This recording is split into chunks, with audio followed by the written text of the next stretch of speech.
Naghahanap ka ng bagong TV this Christmas and well, medyo budgeted ka around mga 5,000 pesos and you're looking for a good smart TV na 32 inches. Ako apparently nasira ang aking 32 inches na ginagamit ng aking bunso to watch her favorite Disney princess show during lunchtime, kaya I decided to buy myself one. And luckily, nakabili tayo nito from Weyon, and this is a 32-inch na TV na is priced at somewhere na sa 5,000 pesos. So right now guys, i-unbox natin and we'll see kung gaano ka-okay nga ba ito Weyon na Smart TV. Is it worth your money? Tara, simulan natin.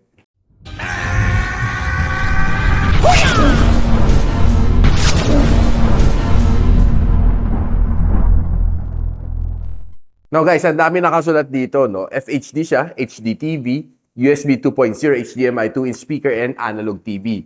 Lahat yan meron dito sa TV na ito. And ang punchline nila is Weyon, we can buy. Probably ang meaning nila is so affordable that just anyone can buy this TV. So one of my favorite things to do, buksan natin. Tingnan natin ang package niya. Pagbukas natin, safe na safe, ang dami ng bubble wrap dito sa loob. So meaning, kahit nalaglag to, it's probably safe to say na protected talaga siya. And honestly, kaya nang buhatin ng isang kamay ko. So meaning, magaan tong TV na ito. It's probably a thin na display, So, I'm more than excited to try to see kung ano nga meron dito. So guys, kita nyo, ang ganda ng kanyang packaging, Air bubble wrap. So, we have your operation manual. We have your remote control. We have 2-foot stand dito, parang boomerang. Meron siyang 4 na screw dito. And 2 AAA na battery para sa yung remote. Buti pa siya, may remote, Ibang brand, bahala ka bumili ng Energizer. First things first, lagyan muna natin ang battery. Next is buksan natin to, Actually, parang laptop lang nilalabas ko, sa sobrang gaan nito. So, hubarin lang natin ng plastic. So, dito sa ilalim, and dito yung mga butas niya para doon sa foot niya, So, one thing that I like dito sa kanya is protected itong TV mo, Meron siya mga balot dito na nakadikit just to make sure na walang problema, pag transpo. So, okay na okay siya, Pati yung screen niya, may screen guard, So, pwede mong hilain to after mo mag-install. One thing that you're going to love dito kay Weyon is ang dami ng ports dito. Kita natin dito may AV in, yung typical na yellow, white, and red. Then sa tabi niya may 2 USB port. And of course, nandiyan din pwede mong kabitan ng earphone should you like it, or pwede mong lagyan ng speakers. And dito sa likod, meron siyang 4 na screw dito pang wall mount. So, kung meron kayong wall bracket, pwede nang gamitin. Then dito sa ilalim, meron siya pang pang cable TV in. Then andito ulit, may 3 ulit dito, yung coax niya. Then HDMI port, pwede kayo magkabit ng Android TV or porting from your laptop, and of course LAN port. So makita natin yung speakers niya is nandito sa likod and another one here. So making 2 speakers dito for the TV. So makikita niyo dito sa gilid sa ilalim, andito kanyang receiver ng IR, And probably yung kanyang remote is not a Bluetooth one. So kaya nandito pa to. And if in case nasira yung remote, you still have this one. So power, okay, volume plus, volume minus, channel, source, and menu. Pwede ka pang gumalaw kahit nasiraan ka ng remote. So right now, screw lang natin, itong footing niya just to make sure na mahigpit. Use a proper na Phillips screwdriver, to get the job done. Okay, so since tapos na tayo, tanggalin lang natin itong wire tie and let's plug this for the first time. Check, kakabit lang natin, So, next is tatayin lang natin itong TV. Then, panoorin natin, kung ano mga basic function na meron ito TV ito. But first, tanggalin muna natin lahat ng nakadikit dito, Yan, lahat ng protective na tape dito. Tanggalin lang natin.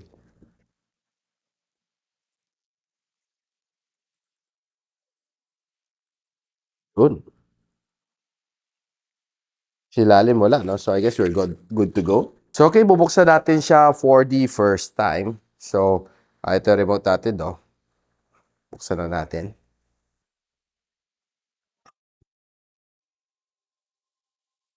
Uy, malakas sounds niya, Kahit 2 speaker lang yan, Pero malakas itong sounds ni Weyon. So pagpasensya na no, kasi hindi ko muna siguro tatanggalin to. Maybe soon, but pang added protection lang to sa inyong TV, no? Itong default na screen guard niya, no? But it's nice to take it off. But maybe soon, pag ginagamit, no? So just an added layer of protection para sa TV, no? Kasi lang na bata ang gagamit for me, so just need extra protection for this one.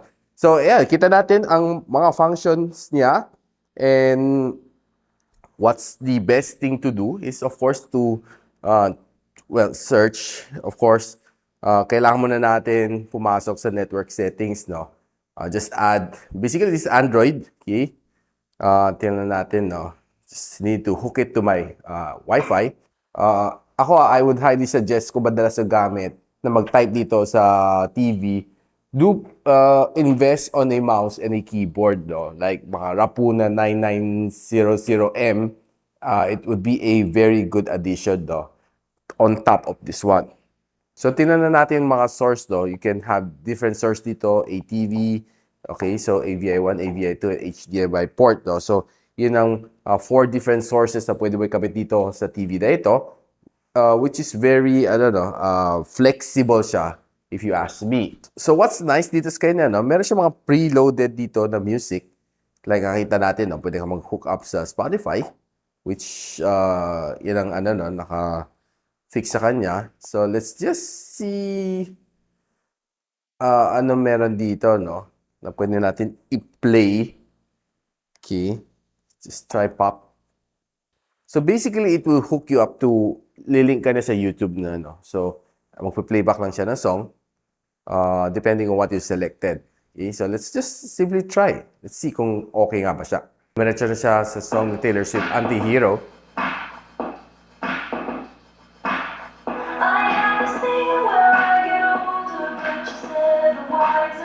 Honestly, guys, maganda ang kanyang sounds, no?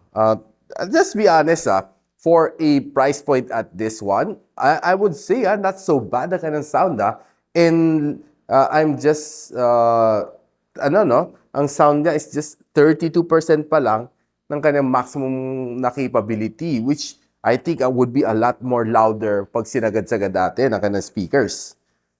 By the way, guys, yung kanyang speaker, no, is dalawang 8 watts na speaker. So, it would ensure you really loud na sound and klaro naman ang kanyang sound based on what I can say.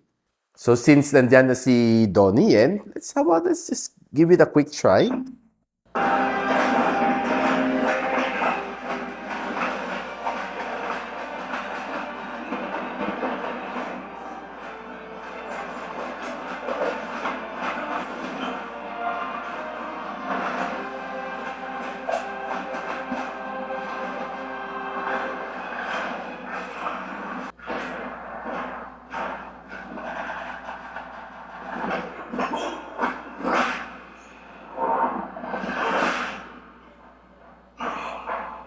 Okay, so nakita natin yung ganda watching some martial arts film dito. So let's just head on over to see some more other stuff dito na kaya nitong TV na ito. So moving up, nakita natin kanina ng music.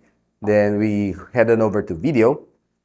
Here are some mga videos na pwede natin manood ng mga shows na probably naka-preset to daw sa Netflix. Let's just see the Joker. Let's see kung you need a subscription here to watch. Okay, so apparently yung Netflix kailangan mo log in ng iyong subscription. So since I don't have my subscription, so we'll skip this one. So most likely itong mga to, no, are based din sa Netflix. So yeah, you really need to subscribe. So it will be advantageous, no, kung meron kayong Netflix subscription, which will be will let you watch all of these mga presets na dito, no. And dito yung mga apps na meron niya na you can take advantage of, no. So you have Netflix, YouTube, Claro Video, Prime Video, Disney Plus, Okay, so here's some mga music naman, no? You have Spotify, okay, Shazam, then meron kang CNN Go, no?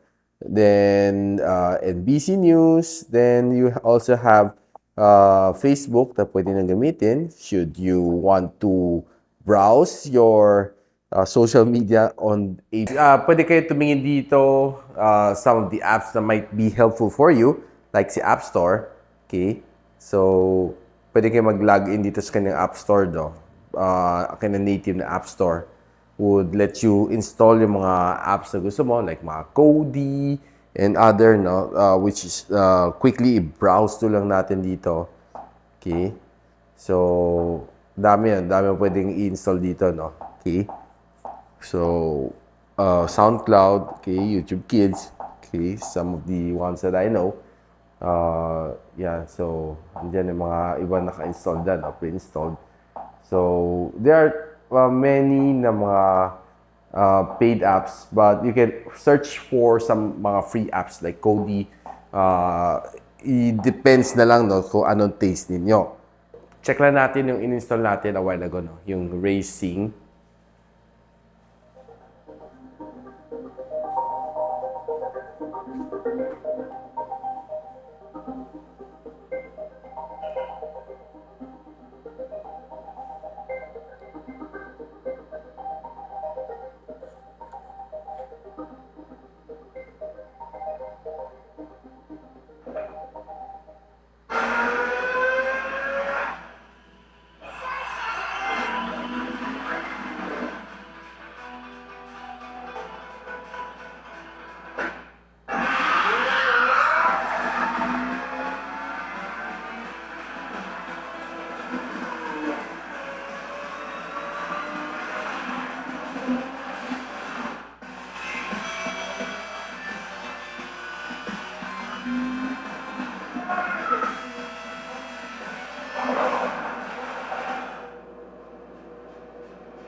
So tara, laro lang tayo, no? Just using remote lang natin, no?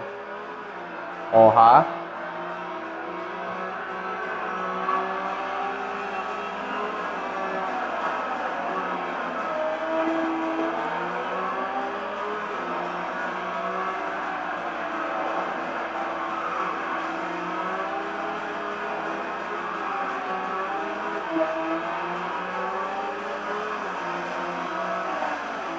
Oh, and overtake na tayo.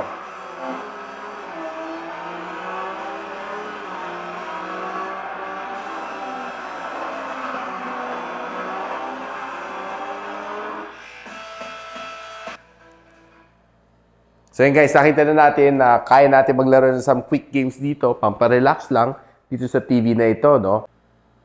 So, all you need to do para magamit yung casting, no? So, you need to download the TV casting na app available sa Google Play Store. And next is to tap on itong, makita nyo, Whale TV. Yan. Okay? So, tap lang natin to para mag-connect dito sa kanya. Okay?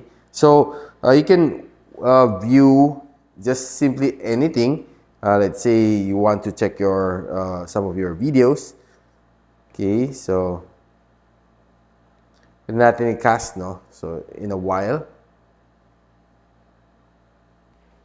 So, okay. So, guys, kita nyo na, no? Na kung ano nakita mo sa phone ko, yan din na makita mo right now dito sa screen. So, let's just simply do some browsing. Today, I want to play this video. Okay. Guys, nabalitaan niyo ba itong item P55 5G? Nakuha ko to sa Shopee for 4,700 pesos only.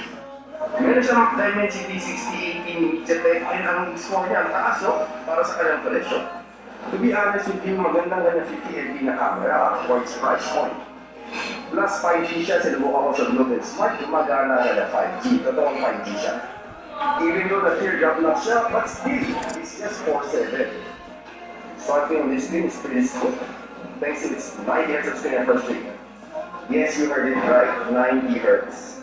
So guys, bago tayo magwanan, do check it out na sa Shopee link na po sa the description box. Don't forget to apply the voucher para makalas sila to get it at 4.7. See you on my YouTube channel for... So yan guys, nakita na no? Malakas ang kanyang sound and what's nice is walang lag I mean, kung ano nakita ko dito, real time, yun din na nakita ko dito sa screen, which is definitely nice Maganda na kanyang technology. Hindi lag like yung ibang previous generation ng mga wireless projection, TV casting. Medyo mafe-feel mo ang lag, but this one, pansin ko wala siyang lag.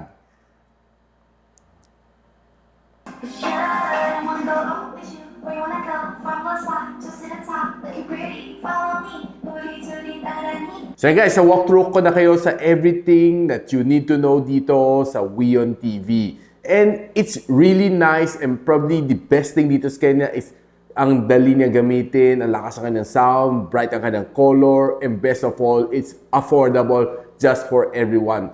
So if you want to know kung saan yung pwede mabili itong smart TV nito, si Weyon 32-inch, I'll be linking everything on the description box below. And mostly, this one is being sold offline. You have to check your favorite appliance store for the Weyon TV. But nevertheless, nalagay ko pa rin kung saan pwede mabili ito online and offline. So if you like this video, don't forget to share to your friends, and a sub to this channel would definitely be appreciated. And I'll see you in the next one.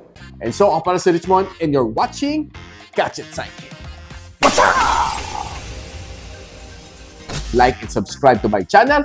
Don't forget to hit that notification bell. For one of my latest uploads, click the dito. And for one of my popular uploads, click here.